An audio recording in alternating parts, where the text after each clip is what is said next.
तर महाराष्ट्र विधानसभेच्या निवडणुका राज्याच्या उंबरठ्यावर आल्या। गृहमंत्री अमित शहांनी नुकत्याच केलेल्या दौऱ्यामध्ये विदर्भसोबत मिशन पश्चिम महाराष्ट्राचाही नारा दिला।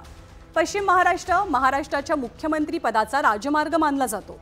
ज्याची पश्चिम महाराष्ट्र सत्ता तो राज्याचा राज्यकर्ता।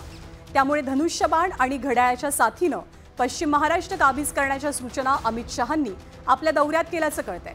सूत्रांच्या माहितीनुसार अमित शहांनी कार्यकर्त्यांना पश्चिम विजयाचा कानमंत्र दिलाय। अमित शहा म्हणाले, महायुती म्हणून शिवसेना आणि राष्ट्रवादी दोघांच्या उमेदवारांना साथ द्या। कमळ, घड्याळ आणि धनुष्यबाण तिघांना सुद्धा निवडून द्या। आपण एकत्र आणि एकजुटीने लढलो तर आपल्याला रोखण्याची ताकद कुणातही नाही।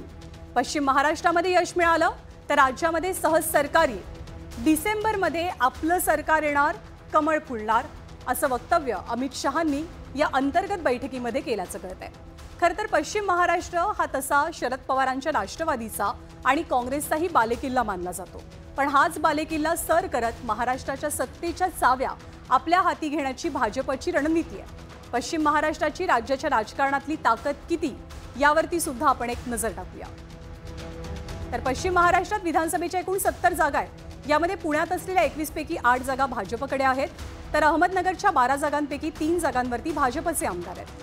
सांगलीमध्ये 8 जागा आहेत, 2 मतदारसंघात भाजपची सत्ता आहे। साताऱ्यातही 8 पैकी भाजपचे केवळ 2 आमदार आहेत। सोलापुरात 11 पैकी 5 मतदारसंघ भाजपच्या ताब्यात आहेत। असे 70 पैकी केवळ 20 मतदारसंघात भाजपचे आमदार आहेत। लोकसभेचा विचार करता पश्चिम महाराष्ट्रातल्या 12 खासदारांपैकी 2 खासदार भाजपचे आहेत। तर पश्चिम महाराष्ट्रातनं धनंजय महाडिक आणि मेधा कुलकर्णी यांना राज्यसभेची खासदारकीही भाजपकडनं देण्यात आली आहे।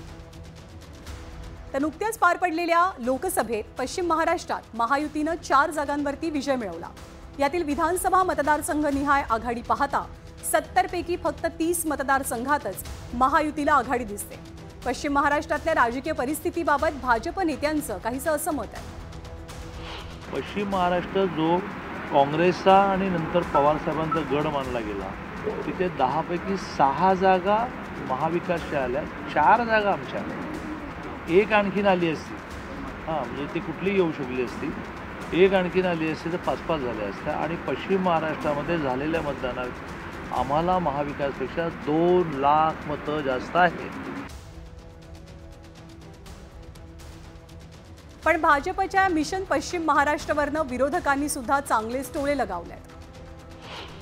देशाच्या गृहमंत्र्याला देशातली सगळी महत्त्वाची कामं बाजूला ठेवून मणिपूरची हिंसा असेल, काश्मीरचा प्रश्न असेल, लडाखमध्ये घुसखोरी असेल, हे राष्ट्रीय सुरक्षेचे प्रश्न बाजूला ठेवून उत्तर महाराष्ट्र आणि पश्चिम महाराष्ट्रामध्ये वणवण फिरावा लागतंय भाजपच्या जागांसाठी। त्याच्यातच त्यांचा पराभव स्पष्ट दिसतोय। 18 पैकी 50 जागा दिल्या, 4 कुठल्या सोडल्या हे जाहीर करावं अशी माझी त्यांना नम्र विनंती आहे। त्यात माझी सीट सोडली आहे का जरा विचारून घ्या त्यांना।